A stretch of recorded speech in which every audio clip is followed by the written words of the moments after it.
They said it was a peaceful neighborhood. That's what the welcome packet claimed. Community gardens, weekly BBQs, family-friendly rules. But the second my tires touched the driveway, I felt it. I was judging, measuring, calculating. And standing in the middle of it all was her. She didn't even wait for my engine to cool before storming up with her clipboard. Beige sweater. HOA badge like a sheriff's star. Voice like a broken intercom. She didn't introduce herself. She issued a warning. Your mailbox is 2.3 inches too high. Your lawn isn't community standard green. And apparently, the way I parked my truck was, her words, confrontational.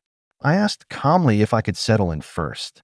She raised her voice, said I had 48 hours to comply or face violation penalties.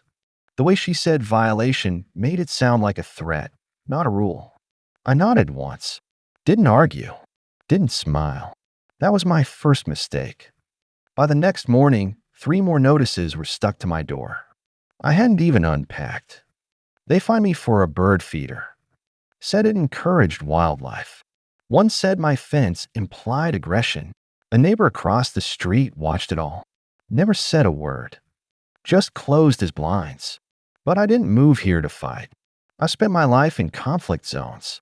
I know what silence means. I know how power hides behind policies. 3 days later, I found her on my property, measuring my flower bed with a laser tool. I asked her again what the actual problem was.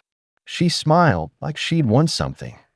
Said I was setting a tone, and she had a duty to preserve the neighborhood's culture. That afternoon, a squad car showed up. 2 officers stepped out. One young, one trying too hard to look relaxed. Karen met them in my driveway like she'd summoned them from a throne, told them I was threatening her, that I'd refused to comply, and escalated the tone of the community. I stood still, calm, let them approach. The younger one looked unsure. The older one stepped forward. Sir, we need you to come with us for questioning. My heart didn't skip. My voice didn't rise. I reached slowly into my pocket to hand over my ID. That's when the older officer grabbed my arm. That's when everything changed. Because something else fell from my jacket. A thin leather case. It hit the ground softly, flipping open just enough to reveal the gold badge tucked inside. Karen leaned forward to see what it was, then froze. The younger officer's jaw clenched. The older one went pale. I didn't say anything yet. They looked at each other. Then back at me. 1 breath. 2 seconds. Then I asked quietly, "Are you sure? You want to do this?" Silence. The kind of silence that means someone made a mistake. And I wasn't the one who made it. The badge didn't speak. But the silence around it did. The older officer stepped back like he'd touched a wire. The younger one blinked, realization crawling across his face. Karen stared at the leather case on the ground like it was some foreign object that didn't belong in her game. I reached down and picked it up, dusted it off, tucked it away without a word. I saw it in their eyes. Recognition. Not my face. Of the title on that badge. Federal. Instructor Division. Law enforcement training. I trained them. Not those 2 specifically, maybe. But they're kind. They're captains. They're lieutenants. I wrote half the drills they still use. I don't brag about it. I don't carry myself like someone special. But when people try to corner you with fake power, real authority doesn't need to shout. Karen didn't know that. Not yet. She tried to recover. Said something about impersonation. Asked the officers why they weren't cuffing me. Said she had a stack of complaints. The older cop looked at her like she just kicked a hornet nest she couldn't see. "Ma'am, we'll review everything. But for now, we're done here." Karen's face flushed like boiling water. She stepped forward, pointed a shaking finger at me, and spat out a line she must have rehearsed in a mirror. "This isn't over. You don't scare me. I run this neighborhood." I didn't respond. Didn't have to. The officers left. She stormed off. That night, I sat on the back porch. No music. No lights. Just the sound of crickets and the quiet weight of memory. I didn't move to this neighborhood to relive old battles. I came to disappear. But some people don't let peace live in silence. The next morning, I woke up to something unexpected. A certified letter taped to my door. HOA Emergency Board Meeting, Community Risk Review. Inside, a formal citation, escalated physical stance, noncompliance posture, intimidating presence. They weren't citing actions. They were citing how I stood, how I existed. I went anyway. I wanted to see it for myself.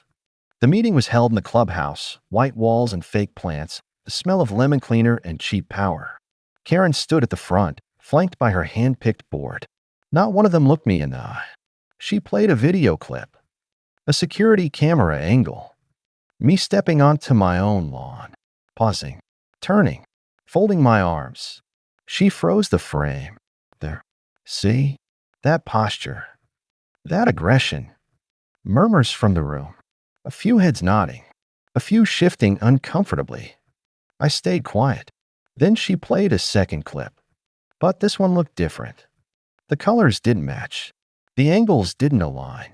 They'd edited the footage, cropped out her voice, her approach, her finger in my face. What remained was a silent image of a man looking tense. It was a setup.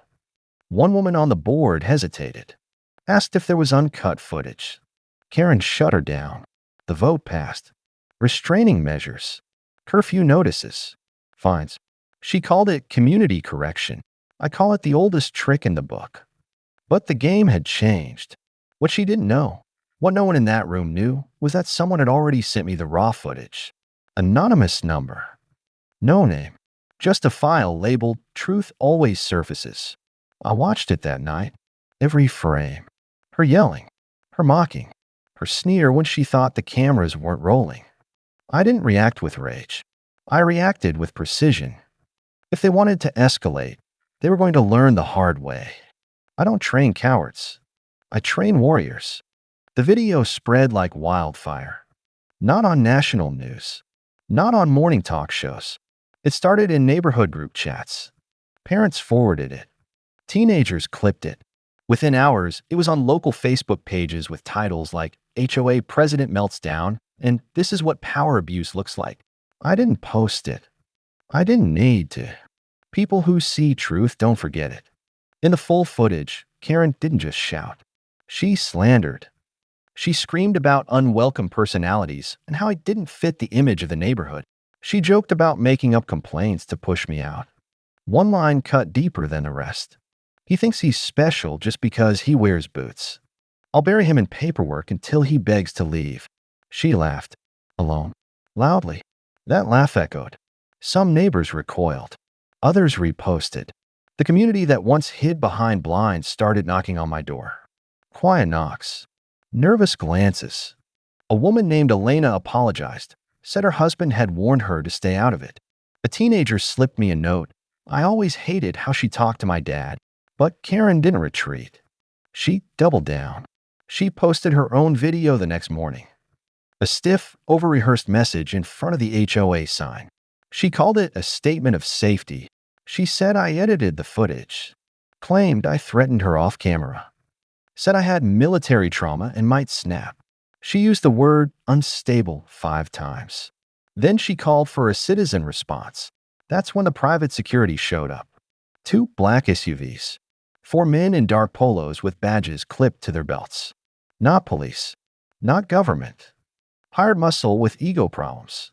They didn't knock. They lined up across my driveway like they were staging a raid. One of them spoke into his shoulder mic like he'd seen too many movies. Another rested his hand on a baton. And standing proudly in the middle of them was Karen. She wasn't yelling this time. She was smiling, like she'd won a war no one else was playing.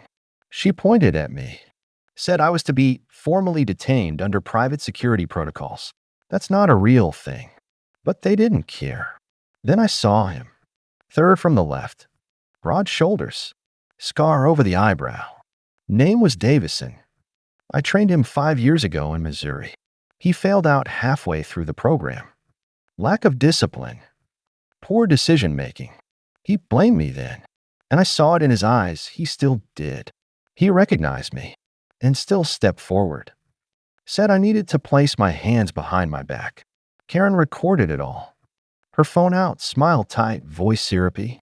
Tell the world how we keep our neighborhoods safe. I said nothing. Not because I was scared. Because I wanted to see who would cross the line first. Davison reached for his cuffs. That's when I stepped back, not to run, but to draw the line. That's far enough. The other guards hesitated. One of them whispered something. Even he didn't want this smoke. Karen barked at them to move. Davison hesitated. And then his hand twitched. He was about to reach again when a sound stopped everyone cold. My neighbor's garage opened. A tall man in a sheriff's department tee stepped out. His name was Boyd. Retired. Quiet. Lived 2 houses down. He spoke only 3 words. Stand down. No. Davison froze. Karen stammered. The others backed up. I never asked Boyd for help. Never spoke to him more than twice. But real ones know when a line gets crossed. Karen tried to salvage it. We're within our rights. This is private enforcement. Boyd didn't raise his voice. Just said, keep pushing and you'll find out how public this gets. The SUVs left in silence. But the damage wasn't done yet. That night, someone slashed my tires, then lit my mailbox on fire. I stood in the dark watching the flames eat the last violation notice. Karen wanted a war. She was about to learn what it feels like when a man fights without lifting a single weapon. The fire didn't spread. I kept a shovel near the porch, smothered the flames before they touched the siding. But the message wasn't in the damage, it was in the silence that followed. No footsteps, no tire marks, no witnesses, just smoke curling into the sky like a warning. I didn't sleep that night, not out of fear, out of calculation. When people get desperate, they stop thinking. And desperate people follow power. Karen's grip on the neighborhood wasn't built on truth, it was built on fear. Fear of fines, fear of humiliation, fear of being watched. She didn't want control of the HOA. She wanted control of the people inside it. But fear can only carry you so far. And I was about to show her what happens when people remember their voice. I started with Elena, the woman who knocked on my door. She worked as a graphic designer. Smart, quiet, tired of Karen but too afraid to speak up. I asked her one question. If she could show people what the HOA had become, would she? She nodded before I finished the sentence. We launched a neighborhood website that night. Nothing fancy, just facts, videos, letters, stories from residents who'd been fined for leaving their porch light on too late or planting unauthorized tulips. We didn't name names. We didn't accuse. We let the evidence speak. By morning, the site had over 800 views. By noon, the HOA board called an emergency meeting. Karen didn't sit in the center this time. She stood, commanding, defensive, sweating through her blazer. She accused me of inciting unrest, said I was manipulating neighbors, destabilizing the community. She used words like insurgent and domestic threat. Someone on the board actually laughed. Then I stood up. I didn't raise my voice, didn't throw accusations. I played the footage, one by one, on a screen they couldn't ignore. Karen yelling at elderly residents for wrong paint colors, threatening fines for chalk drawings, telling parents their kids' bikes were visual clutter. The room shifted. Eyes widened. People whispered. Karen tried to shout over it, claimed it was fake, deepfakes, edited, hearsay. Then I dropped the final clip. Audio only. A board call leaked by someone inside. Karen, I don't care if it's legal. I want him gone. Make it up if you have to. File harassment. Call child services. He'll break. That broke the room. Voices rose. The board demanded her resignation. She refused. They motioned for removal. The vote passed. 6-1. Karen's vote was the one. She didn't leave quietly. She slammed her folder shut, knocked over a chair, and barked that she'd be back with lawyers. That this was harassment. That I was finished. But something in her eyes cracked. Not fear. Panic. She left the room. The board thanked me. Said they'd review all policies, undo unfair fines, return money where possible. But I wasn't done. Because I still didn't know who slashed my tires. Still didn't know who sent the fire. That night, I walked the street. Not patrolling, just walking, thinking, watching porch lights blink on and off, feeling the air shift now that her grip had loosened. Then I heard it. Click. Behind me, from the shadows between two hedges. I turned slowly. Nothing moved, but I knew I wasn't alone. Someone had been following me, waiting, and they weren't finished. Because Karen may have lost the board, but she wasn't the only one who wanted me gone. The air was still, too still. Whoever was in those hedges wasn't just curious, they were trained. No rustle, no stumble, just presence, watching me like prey. I stepped forward. Nothing, just the faintest scrape of shoe rubber on stone. A warning. Test. I went inside, locked the door, and checked every window. No movement. But the feeling didn't leave. It sat in the walls like static. The next morning, I checked the footage. Nothing. Every motion sensor worked, every camera online, except the one facing that hedge. Offline. Corrupted. It wasn't random.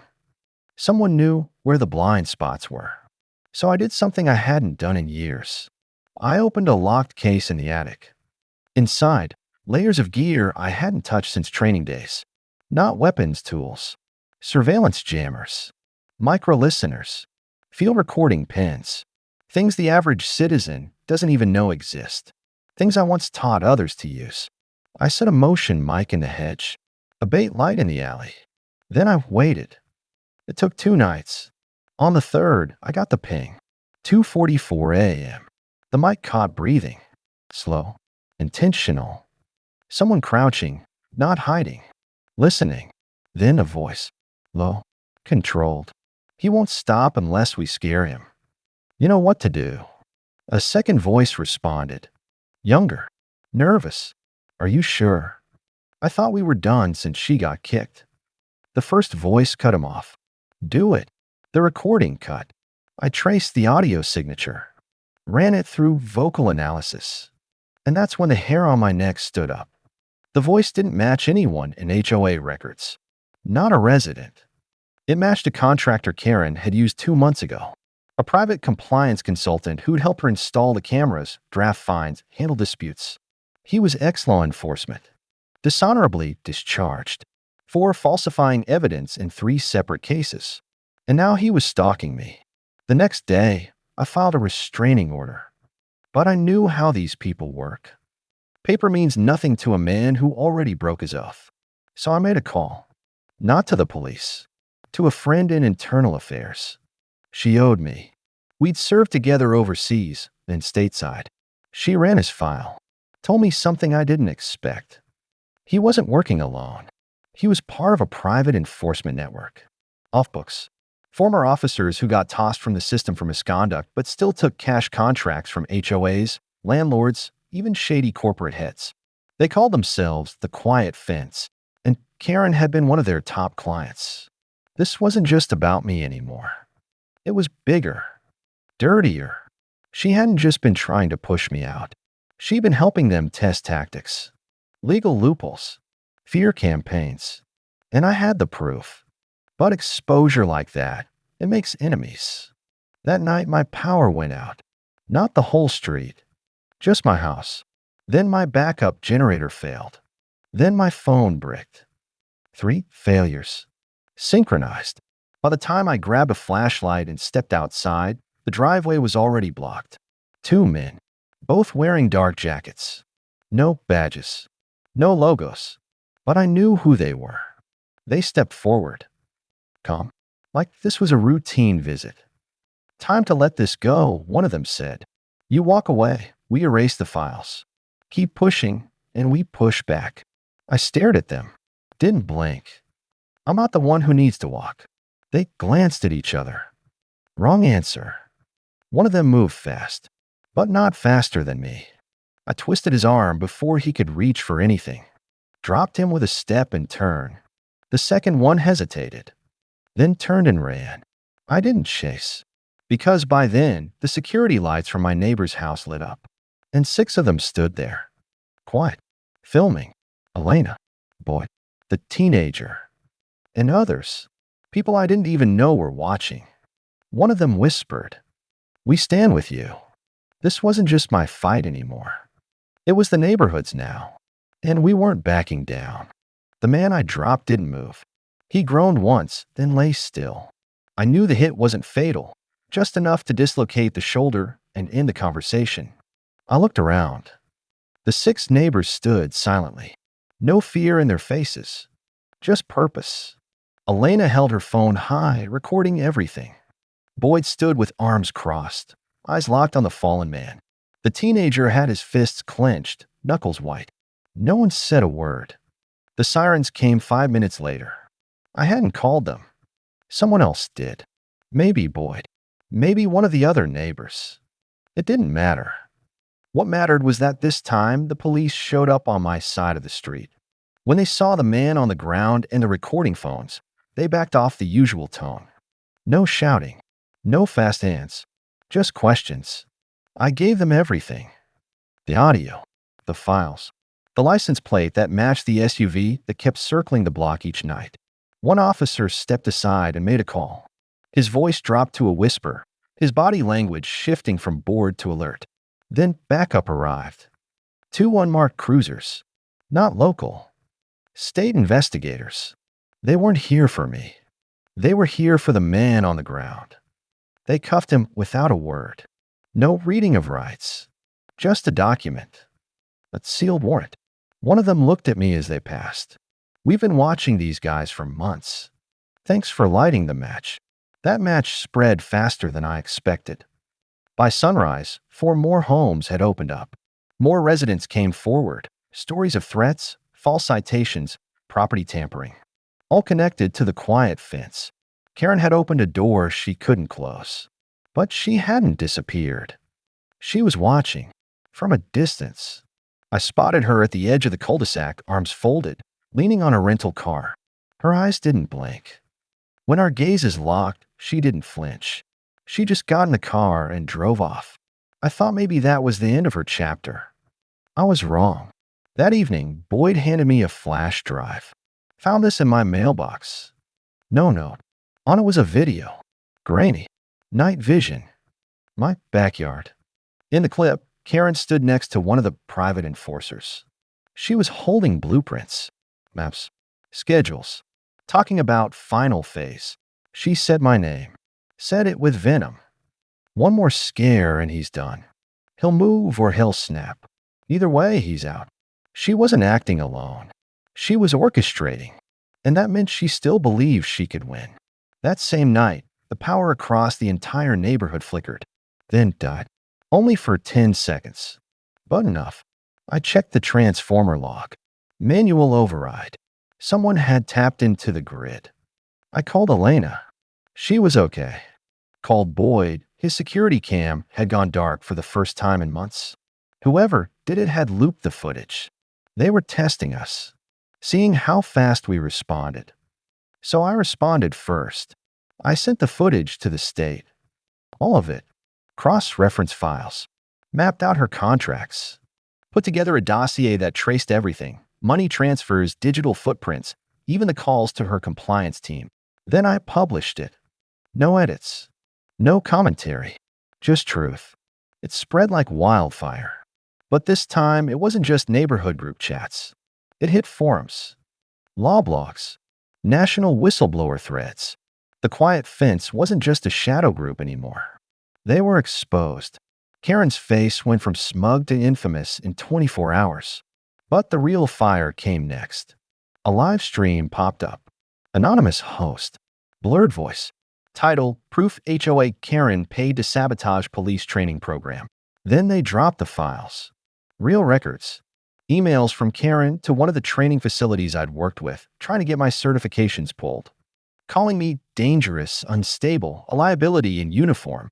She hadn't just tried to push me out of the neighborhood. She tried to erase my legacy, my life's work. I sat at the kitchen table, fingers clenched. She'd crossed the last line. No more warnings. It was time to finish this. With truth. With law. And with everyone watching. The sunrise didn't feel warm that morning. It felt surgical. A blade-splitting knife from consequence. I hadn't slept. Not from fear, but from clarity. Everything had converged. The evidence, the silence, the sabotage. Karen had crossed every line.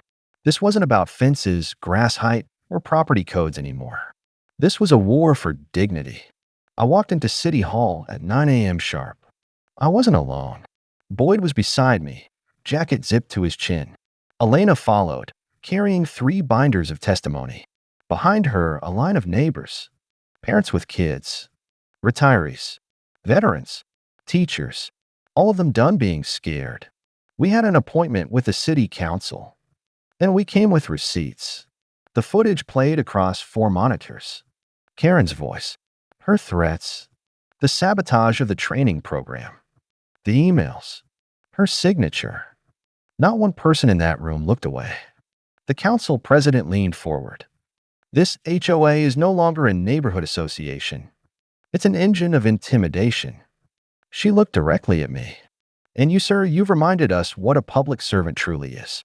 They motioned for a full audit, then passed emergency legislation to place our HOA under city supervision.